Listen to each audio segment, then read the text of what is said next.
things this case has stopped me from doing, traveling all across the world, making. So I just want to get it over with, and, you know, accept my guilty plea. I'm ready to get over it.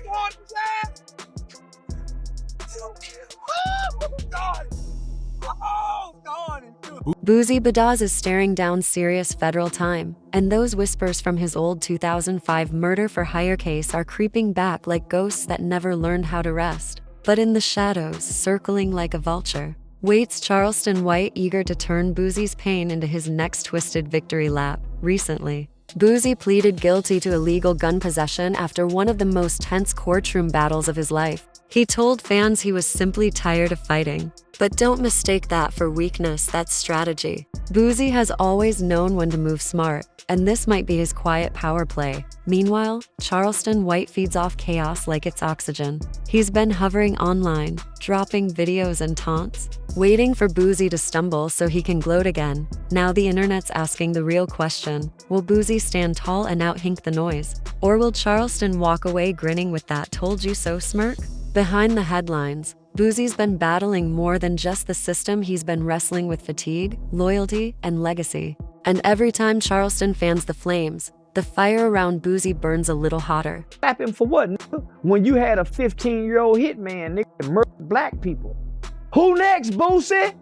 Truth is, Boozie Badazz isn't the same fiery force we saw clapping back at trolls earlier in 2025. His recent posts show cracks beneath the surface. That Instagram reel from May titled "I Got Rest" said it all. Fans could feel the shift, his energy fading, his fire dimming. But it's deeper than legal pressure. Boozie's been battling diabetes, and staying healthy has become his new hustle. Rest isn't surrender for him, it's survival, a way to stay standing while the world watches. His fans know it too. The comments, prayers, and love flooding his mentions every day have become a kind of digital lifeline, keeping him grounded through the chaos. But even with all that support, Charleston White refuses to let the tension cool. This isn't trolling anymore, it's psychological warfare. Every time Boozie exhales, Charleston finds a new way to twist the story, turning Boozie's pain into entertainment. Just weeks ago, he appeared on Say Cheese, loud, messy,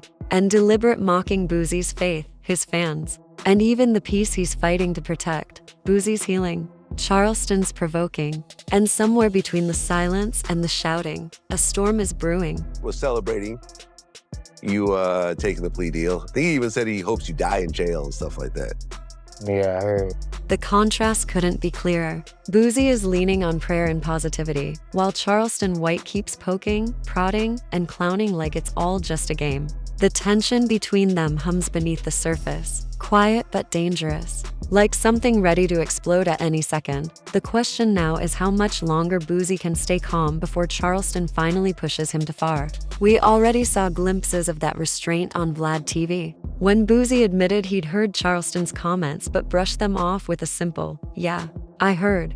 That calm tone might just be the silence before the storm. To understand why this feud runs so deep, you have to rewind to late 2022. That's when everything started to boil over. It began after Boozie criticized Kanye West's White Lives Matter shirt at Paris Fashion Week, calling it a slap in the face to black people. Instead of standing with him, Charleston flipped the narrative. He went online, dragging Boozie for even speaking out. From that moment, the disagreement turned into all-out war. Charleston didn't just come for Boozie, he went after his family too, including his son Tootie Raw and even T.E.'s son, King Harris. By 2023, things escalated when Charleston claimed he personally tipped off police, bragging that he was behind Tootie's arrest on gun and narcotics charges. That wasn't drama anymore.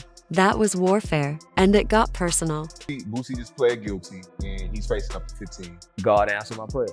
Why? Why? Because I prayed for him to be found guilty. Y'all don't remember? Remember? I prayed. remember. No, I remember.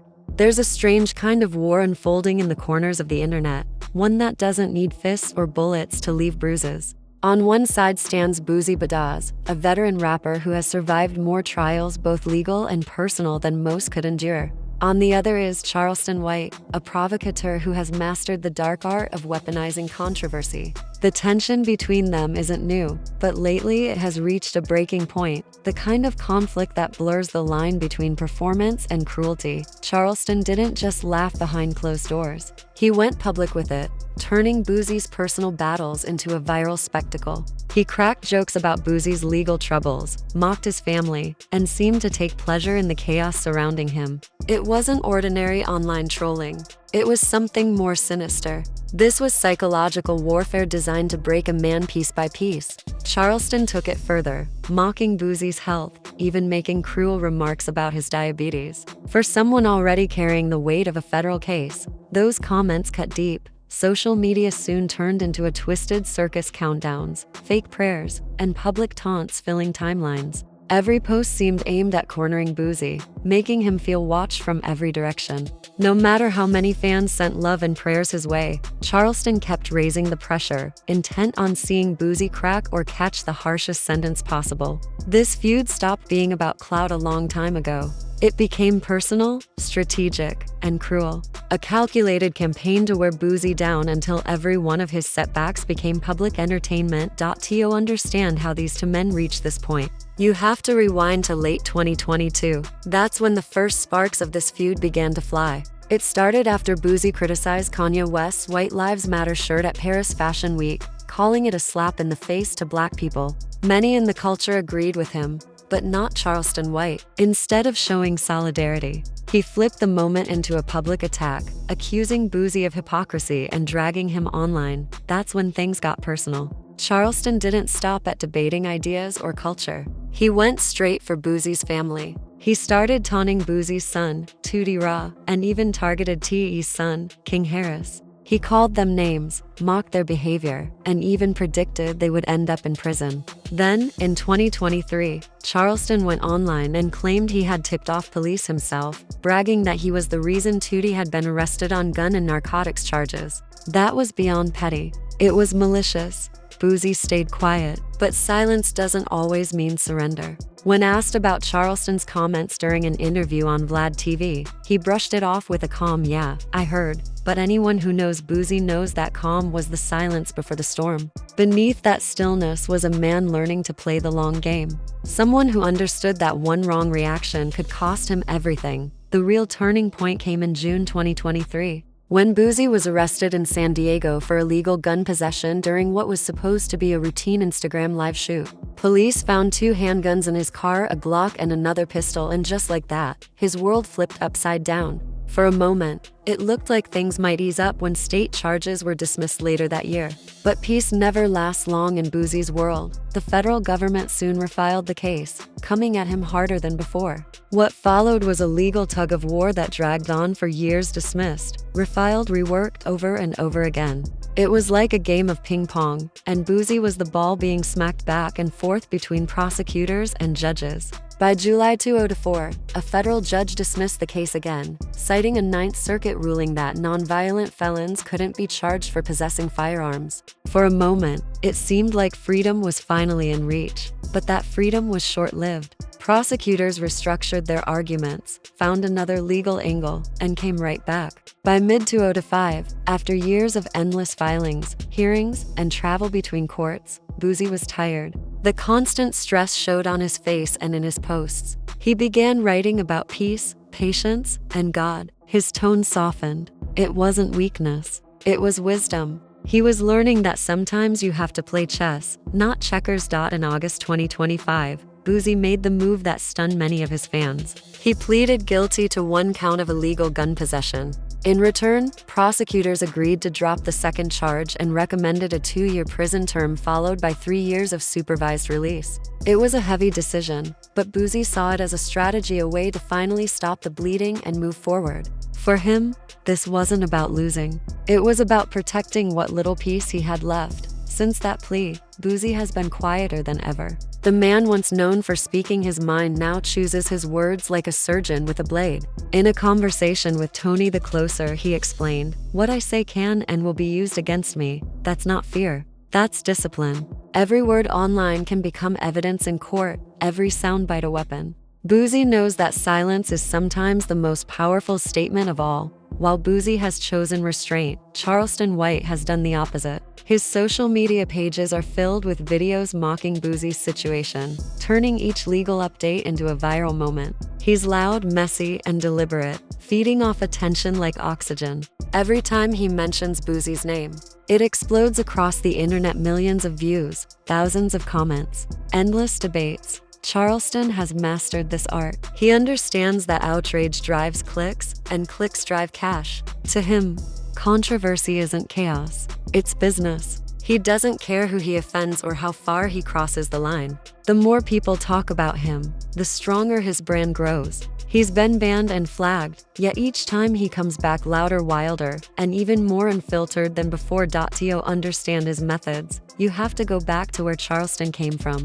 As a teenager, he was caught up in a robbery that ended in tragedy, sending him into the juvenile system. During that time, he testified in a case linked to the Michael Levy situation, allegedly turning on a friend. That move shaped his reputation early, someone willing to use the system for survival. Over time, that instinct evolved into his strategy for fame. Now he manipulates public opinion the way he once manipulated the law. Charleston's not just clout chasing, he's engineering narratives. And Boozie, with his legal troubles and complicated history, has become his favorite target. Every headline about Boozie's court battles becomes fodder for Charleston's next viral rant. The more he talks, the more people listen, and the harder it becomes for Boozie to escape the noise. What makes this so dangerous is that Charleston doesn't stop at present-day issues. He digs up Boozie's past, the ghosts he's been trying to leave buried since 2005. That year, Boozie was charged in one of the most infamous cases in hip-hop history, the alleged murder-for-hire plot involving Terry Boyd. Prosecutors claimed Boozie paid 17-year-old Marlo